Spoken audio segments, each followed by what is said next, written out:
Welcome to Cinematic History Stories. Here, history isn't a dusty textbook, it's a living, breathing epic unfolding on the screen. We dive deep into the moments that shaped our world.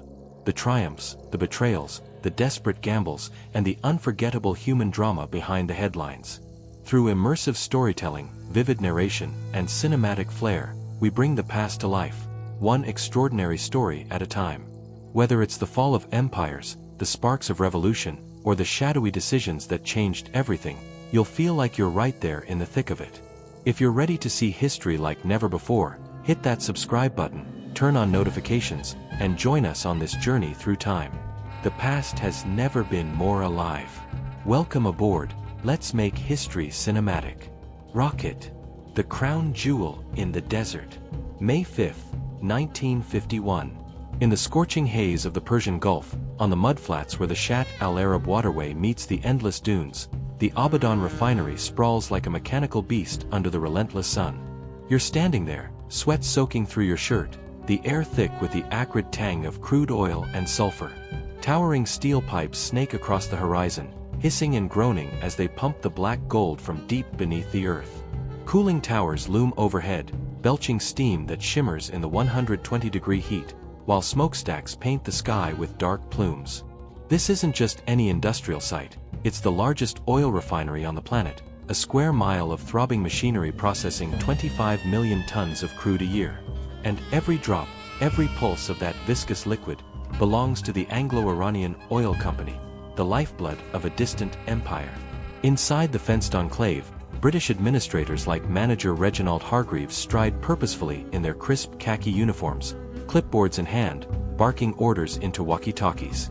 Hargreaves pauses at a control panel, adjusting valves that regulate the flow from the nearby oil fields dotted with nodding donkey pumps that extract the crude 24 hours a day. The hum of generators drowns out the distant call to prayer from the minarets beyond the wire.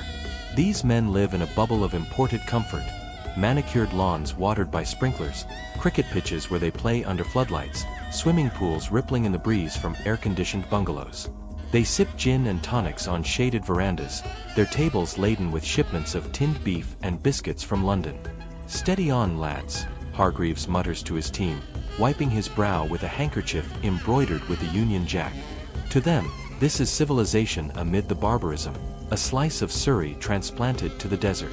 But step outside that fence, and the world shifts brutally. Iranian workers, faces etched with grime and exhaustion, shuffle in tattered overalls toward shanty towns hammered from flattened oil drums and scrap metal. No running water here, just brackish wells that taste of salt and despair. Electricity, a luxury for the foreigners. Families huddle in the shade of corrugated roofs, children playing in dust devils while their fathers labor 12-hour shifts for pennies, barely enough for flatbread and dates.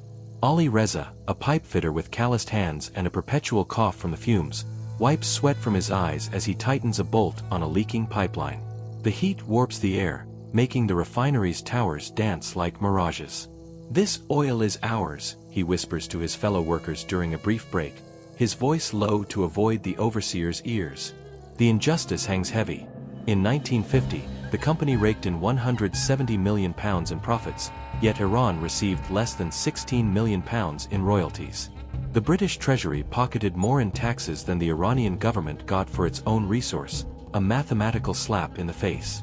4,000 miles away, in the grey drizzle of London, this distant refinery isn't just an asset, it's a lifeline.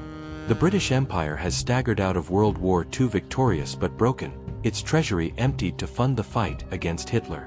Prime Minister Clement Attlee pores over grim reports in the dimly lit cabinet room at 10 Downing Street, his pipe clenched between his teeth. Ration books still dictate daily life: powdered eggs for breakfast, utility clothing that itches and fades. Debt to the United States towers like a shadow, threatening to crush the pound. Factories in the Midlands grind on, fueled by Iranian oil that powers the Royal Navy ships and keeps the lights on. The Anglo-Iranian Oil Company, soon to be known as BP, is a state within a state, funneling millions directly into the exchequer. Without it, collapse looms. No imports of wheat from Canada, no steel for rebuilding bombed-out cities. Attlee's advisors huddle around maps, fingers tracing the pipelines from Abadan to the tankers in the Gulf. "This is our lung," one murmurs, "and it's breathing for the entire nation." Yet in Tehran, the air crackles with awakening fury. Iran, an ancient cradle of empires from Cyrus to the Safavids, has been reduced to a colonial pump station. In the bustling bazaars, merchants whisper of resentment that simmered for decades. The British run the oil fields with imperial disdain, treating locals like expendable tools. Mohammad Reza Shah Pahlavi, the young monarch, sits uneasily on his peacock throne in the Golston Palace, his advisors debating in hushed tones. But the spark comes from a frail, aristocratic lawyer named Mohammad Mossadegh. In his modest home, surrounded by law books and faded Persian rugs, Mossadegh paces in his pajamas, his preferred attire even for meetings, his long nose twitching as he drafts speeches. "The oil is Iran's gift from God," he declares to a gathering of nationalists, his voice trembling with passion, eyes welling with tears. He demands transparency, a 50-50 profit split like the Americans gave Saudi Arabia. British diplomats in their starched suits dismiss him as a hysteric, a clown prone to fainting spells. The man's unstable. They cable back to London, underestimating the fire in his words. As the sun sets over Abadan, casting long shadows across the pipes, the workers file out under armed guards. Ali Reza glances back at the glowing refinery, a symbol of wealth that's never touched his hands. In the Majlis Parliament building in Tehran, debates rage late into the night, lamps flickering as deputies pound fists on desks. Mossadegh rises, his frail frame belying his resolve. "We will no longer be slaves in our own land," he proclaims, the chamber erupting in applause. The vote looms. Nationalization. The British, led by Chairman Sir William Fraser, a stern imperialist in his Savile Row suit, refuse to budge. From his office in London, Fraser scoffs at negotiations, believing Iranians incapable of managing the complex valves and distilleries. "Hold firm," he orders his managers in Abadan. "They'll crumble without us." But the desert wind carries change. On March 15, 1951, the Majlis votes unanimously to seize the oil industry. Cheers echo through the halls as Mossadegh is elected Prime Minister weeks later. In London, shockwaves hit Downing Street like a bomb. Attlee stares at the telegram, his face paling. "This is theft," he mutters. "The empire's greatest asset, snatched away." Financial ruin stares back. The pound teeters, rations could tighten further. Military chiefs sketch Operation Buccaneer, paratroopers from the 16th Airborne Division dropping onto Abadan's airstrip, Marines storming from HMS Mauritius in the Gulf. But Treasury officials shake their heads in smoke-filled rooms. "We can't afford it," they warn. Occupation of a vast land, alienating the Muslim world, no U.S. support amid Korea. President Truman's cables are clear, no invasion. Instead, Britain unleashes economic warfare. Royal Navy destroyers like HMS Gambia patrol the Gulf, binoculars scanning for tankers. "Any ship loading Iranian oil will face seizure," the Admiralty broadcasts. Assets frozen, exports halted, steel, sugar. In Abadan, Hargreaves receives the order, "Evacuate." As sirens wail, British staff pack suitcases, boarding the cruiser under the gaze of silent Iranian workers. The refinery falls quiet, pumps halting, tanks brimming but untapped. Mossadegh stands firm in Tehran, addressing crowds from his balcony. "Better poor and free," he cries, as bonds are issued and the nation rallies. "An economy without oil," he calls it, "hardship for sovereignty." October 25, 1951. In the oak-paneled corridors of 10 Downing Street, the air smells of polished wood, cigar smoke, and quiet desperation. Winston Churchill, now 77 years old, shuffles slowly into the cabinet room, his heavy frame supported by a cane, the familiar bulldog scowl etched deeper by age and illness. The room falls silent as he lowers himself into the Prime Minister's chair, his trembling hand reaching for a fresh Havana cigar. Outside, the London fog presses against the windows, but inside the mood is electric. After 6 years in opposition, Churchill is back, returned to power on a wave of nostalgia and promises to restore Britain's greatness. He lights the cigar, draws deeply, and fixes his gaze on the maps spread across the table. The Persian Gulf, Abadan, the silent refinery. Churchill has never forgotten Iran. Nearly 4 decades earlier, as First Lord of the Admiralty in 1913, he personally pushed through the decision to convert the Royal Navy from coal to oil, securing a majority stake in the Anglo-Persian Oil Company with government funds. To him, Abadan is not just a refinery. It is his creation, his legacy, the black fuel that powered Britain's dreadnoughts to victory in the Great War and kept the fleet afloat through the Second. Now, this frail old man in pajamas, Mossadegh, has dared to seize it. Churchill slams a fist on the table, his voice gravelly with rage.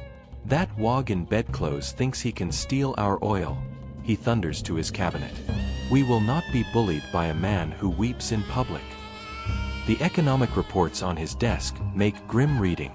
Gold reserves are draining fast, the pound is under siege, and the American loan that kept Britain solvent after the war is nearly spent.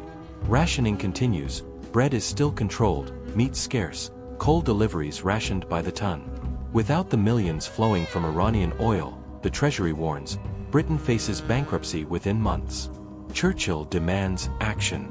He wants the invasion plans dusted off, Operation Buccaneer, paratroopers of the 16th Airborne seizing Abadan Island, Royal Marines landing from assault ships, the Union Jack hoisted once more over the refinery gates.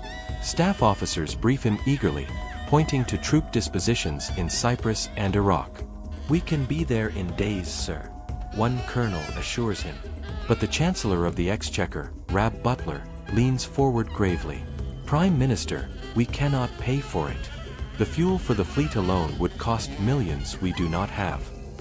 Foreign Secretary Anthony Eden adds the bitter truth: the Americans will not support military action. President Truman, still in office, views Mossadegh as a legitimate nationalist, not a Soviet puppet, and refuses to back gunboat diplomacy while American boys bleed in Korea. Churchill's face darkens. He stares at the map, puffing furiously, the cigar ash falling onto Iran. For the first time, the old warrior truly feels the weight of a shrunken empire. Britain can no longer afford to send the fleet. If force is impossible, another path must be found. Churchill turns to the shadows. In a secure room at the Foreign Office, MI6 officers brief him on Operation Boot, the clandestine plan to destabilize Mossadegh. Agents on the ground in Tehran have already identified key targets: disgruntled army officers, conservative clerics, newspaper editors hungry for cash, even bizarre strongmen who command street muscle. The plan is simple but ruthless: bribe, propagandize, and provoke chaos until the Iranian people turn against their prime minister and a pro-British general seizes power. Churchill nods slowly, exhaling smoke. "Do it," he orders. "Whatever it takes." Across the border in Tehran, the blockade is biting deep. In the Grand Bazaar, merchants count empty stalls where British sugar and steel once arrived. Inflation spirals. A sack of rice now costs 10 times what it did a year ago. Queues stretch for blocks outside bakeries. In middle-class homes, families that once cheered Mossadegh now whisper doubts over weak tea. The Prime Minister, frail and often bedridden, addresses the nation from his home on Cock Street, his voice broadcast over crackling radios.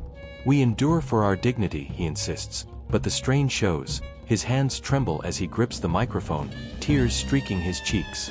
Supporters still rally in the streets, waving portraits of the old man, but the crowds are thinner now.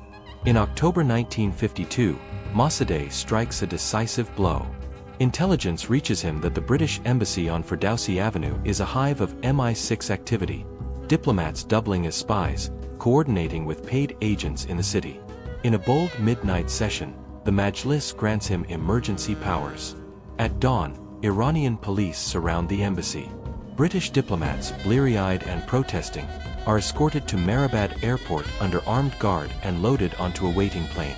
As the aircraft climbs over the Alborz Mountains, MI6's network inside Iran goes blind. Operation Boot is crippled: no eyes, no ears, no one to distribute the bribes. Churchill receives the news in Chartwell, his country home in Kent, staring out over frost-covered lawns. The expulsion is a humiliation, another nail in the imperial coffin. He knows Britain cannot act alone. There is only one power that can now reach into Tehran: the United States. But President Truman remains unmoved, sympathetic to anti-colonial sentiment and unconvinced by British pleas.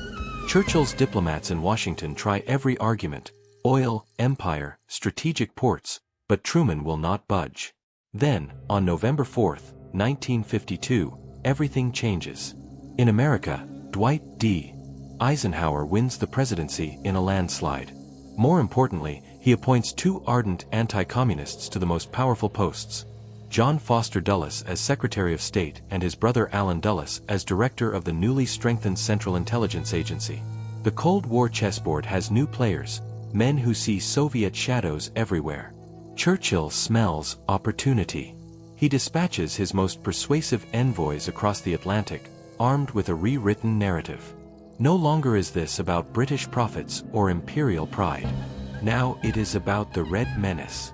In smoke-filled rooms at the State Department, British intelligence officers paint a terrifying picture. Mossadegh is weak, the Tudeh Communist Party is gaining strength amid economic chaos, and if Iran falls, the Soviets will control the Persian Gulf, threaten the Suez Canal, and choke Western oil supplies. It's not about our money, they insist, faces grave. It's about your security. Tehran could be Moscow's by Christmas. The Dulles brothers listen intently, fear of communism overriding any lingering sympathy for Third World nationalism. Eisenhower, briefed on the domino theory, gives the nod. The Americans will take the lead, MI6 will supply the contacts and intelligence.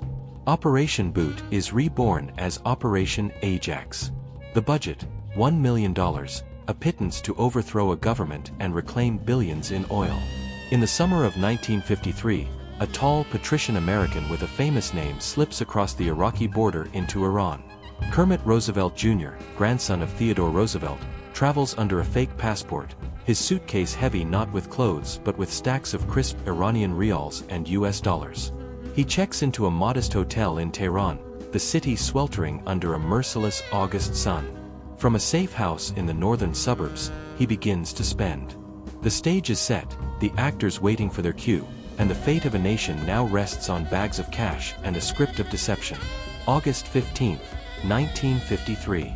In the stifling basement of a nondescript safe house in Tehran's affluent Shamiran district, Kermit Roosevelt Jr. snaps open his suitcase under the dim glow of a single bulb, revealing neat bundles of cash, rials and dollars bound in rubber bands. The air is thick with the scent of ink and sweat, the distant hum of city traffic filtering through the walls. Roosevelt, his shirt clinging to his skin in the 100-degree heat, counts out stacks for his first contacts. Shadowy figures slipping in through the back door, their faces half hidden by fedoras and scarves. These are the editors of Tehran's major newspapers, men like Abbas Massoudi of Etalad, hungry for influence and payoffs. Roosevelt slides envelopes across the table, his voice low and urgent. Print the stories we discussed. Call him an atheist, a communist, a British puppet, whatever sticks. The editors nod, pocketing the money, eyes gleaming with opportunism. By morning, the headlines scream from newsstands across the city: Mossadegh betrays Iran to foreign powers. Prime Minister's weakness invites Red invasion. Vendors hawk the papers in the bustling Maidani Tupkana Square, where crowds gather under the shade of plane trees, murmuring in confusion. The contradictions pile up: Mossadegh a Jew one day, a Soviet spy the next, but the goal is disorientation, not logic. Roosevelt moves next to the Zirconez, the traditional houses of strength in the southern slums, where muscled athletes train with clubs and chains.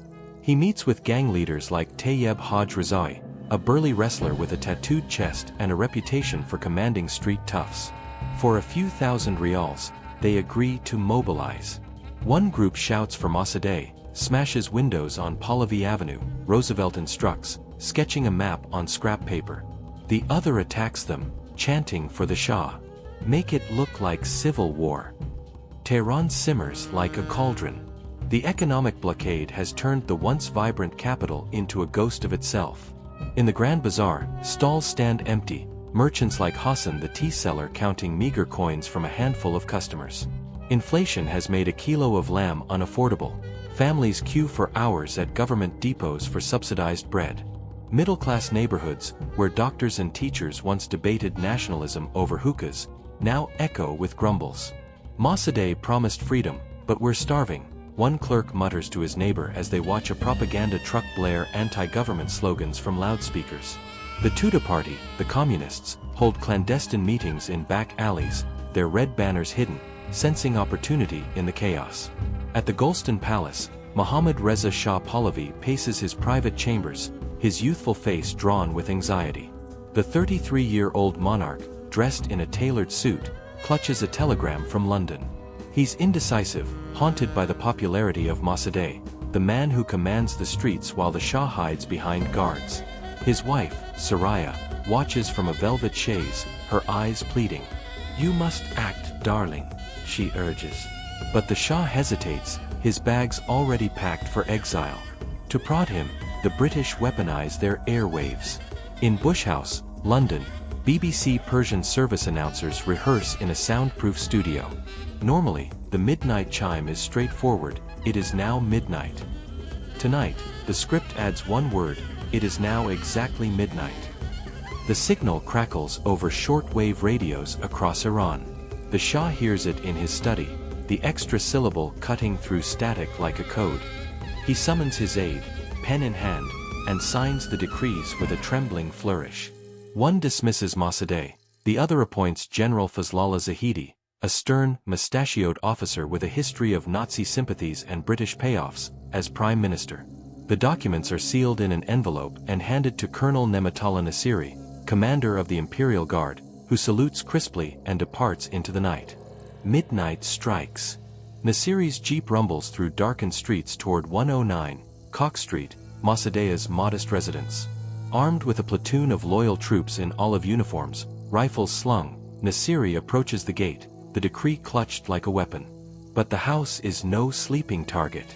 Mossadegh, tipped off by Tudeh infiltrators in the military, has fortified it. Loyalist tanks from the 2nd Armored Brigade rumble into position, their turrets swiveling under floodlights. Soldiers in pro-Mossadegh berets man machine gun nests on the roof. As Nasiri demands entry, a spotlight blinds him. "Traitor!" A voice booms. Gunfire erupts, sporadic at first, then a barrage. Nasiri's men scatter as bullets ping off the jeep's hood. The colonel is dragged from his vehicle, hands bound, as Mossadegh's guards cheer. Dawn breaks over a failed coup. Word spreads like wildfire through Tehran's cafes and mosques. The Shah, monitoring from the palace, panics. He rushes to Mehrabad Airport, boards his private Beechcraft Bonanza piloted by a trusted Air Force captain, and lifts off toward Baghdad, then Rome. In a hotel lobby on the Via Veneto, he slumps in an armchair, sipping espresso, convinced his reign is over. "It's finished," he confides to Soraya, the eternal city a blur outside. In Washington, CIA Director Alan Dulles stares at urgent cables in his Georgetown office, the Potomac River glinting beyond. Operation failed, the message reads. Telegrams fly to Roosevelt, "Evacuate immediately. Get out while you can." But in his Tehran safe house, Roosevelt crumples the order, his jaw set. He's a Roosevelt, gambler by blood. The military strike faltered, but the psychological warfare hums on. He decides to improvise, to run it again with the streets as his battlefield. Cash flows faster now, envelopes to clerics like Ayatollah Khamenei, who preach holy war against the godless Mossadegh from minbar pulpits. Fake communists, hired thugs in red armbands, smash mosque windows in the old city, enraging the faithful. "See what Mossadegh allows," they shout, fleeing into alleys. 4-3-10 days, Tehran teeters. Roosevelt coordinates from the shadows, his network of paid agitators swelling. On August 19th, the dam breaks. Thousands pour into the streets, Zirconium wrestlers wielding clubs, bazaar merchants paid to close shops, army units sensing the tide turn. They march on government buildings, torches flaring in the midday sun. Newspaper offices loyal to Mossadegh burn, flames licking ancient timbers as crowds chant, "Long live the Shah." Police stations fall, officers switching sides mid-fight. The climax unfolds at 109, Cock Street. General Zahidi, emerging from a CIA hideout in a northern villa, climbs atop a Sherman tank from the Imperial Arsenal, his uniform starched, pistol at his hip. The tank column advances, cannons booming as they blast the gates. Inside, Mossadegh huddles with aides, his pajamas rumpled, phone lines cut. Loyal guards return fire, machine guns chattering from windows, bazookas launching rockets that explode in plumes of dust. The street becomes a war zone, bullets whine, shells crater the pavement, bodies slump in the gutters. Hundreds fall. Soldiers, civilians, hired mobs. The house shudders under artillery, roof tiles cascading like rain. As smoke billows and ammunition dwindles, Mossadegh stands at the shattered doorway, hands raised. The old man in pajamas, defiant to the end, is led away in handcuffs, his eyes weary but unbowed. Zahidi's forces seize the radio station on Ark Street. The announcer, microphone trembling, declares, "The government of Mossadegh has been crushed. Long live the Shah." In Rome, the Shah pauses mid-lunch, a fork of pasta frozen. "I knew they loved me," he murmurs, color returning to his face. He boards a plane back to Tehran, greeted by saluting generals at the airport. Men who've sold their nation's soul for foreign gold. In London, Churchill receives the telegram at Chartwell, lighting a victory cigar. The oil is secured, the empire's gasp extended. But as accountants arrive to tally the spoils, a shock awaits. August 20th, 1953. Tehran basks in uneasy calm, the streets littered with shattered glass, burned-out cars, and the acrid smell of cordite lingering in the air. Mohammad Reza Shah Pahlavi steps off his aircraft at Mehrabad Airport, the propellers still spinning as he descends the stairs in a crisp military uniform, medals gleaming under the morning sun. Generals snap salutes, their faces masks of loyalty. Men like Zahidi, who only days ago hid in safe houses, now basking in triumph. Crowds wave flags along the route to the palace, some genuine, many paid or coerced. The Shah smiles tightly, waving from an open Cadillac, but his eyes betray paranoia. He knows his throne rests on foreign bayonets and American dollars. In London, Winston Churchill savors the victory at Chartwell, a fresh cigar clamped between his teeth as telegrams pile up on his desk. "We've shown them," he rumbles to aides, the smoke curling toward the ceiling. The refinery at Abadan will hum again, the oil flow restored, the treasury replenished. British Petroleum, renamed from Anglo-Iranian to soften the imperial sting, will reclaim its dividends. For a bankrupt nation still rationing butter and coal, it's a lifeline extended. Factories in Birmingham gear up, the Royal Navy's tanks refill, and the pound steadies. Churchill, the old lion, has one last roar. But when the consortium agreement is hammered out in 1954, the taste turns bitter. In smoke-filled conference rooms in Geneva and Washington, American oil executives from Standard Oil and Texaco sit across from British negotiators. Secretary of State John Foster Dulles lays down the law, no return to monopoly. The old exclusive British claim is dead. Britain keeps only 40% of the pie it once owned entirely. Another 40% goes to the American giants, 14% to Royal Dutch Shell and French interests, a sliver to smaller players. BP executives stare at the documents in stunned silence. Churchill, briefed in Downing Street, slams his fist on the table. "We paid the blood, they take the oil," he growls. The fox has entered the henhouse, American supremacy in the Middle East is sealed, Britain's era eclipsed. Mossadegh, the old man in pajamas, spends his final years under house arrest in his village home at Ahmedabad, guarded by soldiers, his library his only companion.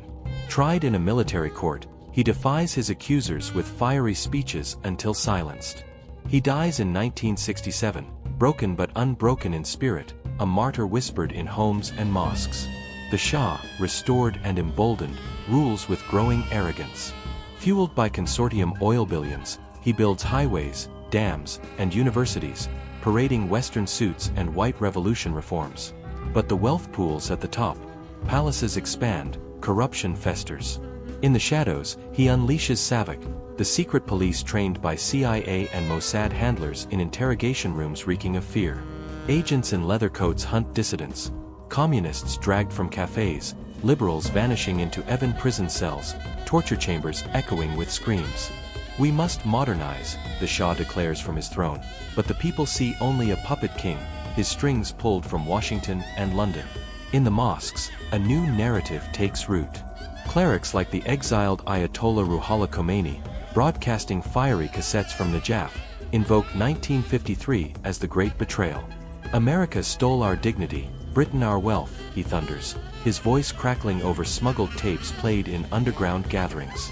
Mossadegh becomes a symbol not of secular democracy but of resistance crushed by infidels. The political center, liberals, nationalists, lies shattered. The West taught Iran that ballots invite coups, leaving only the pulpit as opposition. The bill comes due on January 16, 1979. Massive crowds surge through Tehran's streets, black-clad protesters chanting against the Shah, portraits of Khomeini held high. The Iranian Revolution erupts, fueled by 2 decades of resentment tracing straight back to that August basement and Kermit Roosevelt's suitcase. The Shah flees again, this time for good, his plane lifting off as soldiers defect and palaces burn. Khomeini returns triumphant from Paris, stepping onto Iranian soil to establish the Islamic Republic.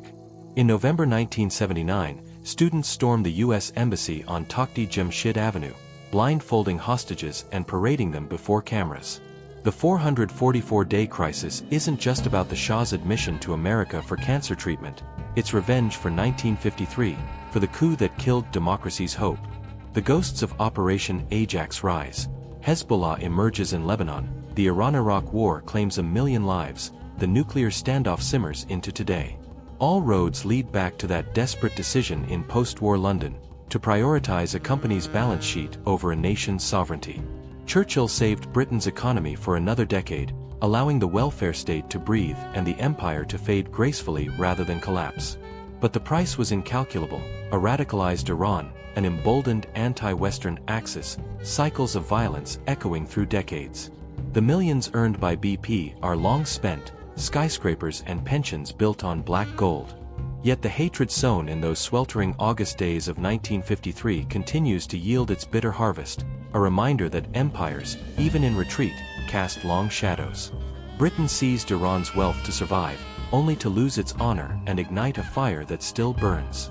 This concludes the story of how a bankrupt Britain, in grasping for oil, helped forge the Middle East we know today.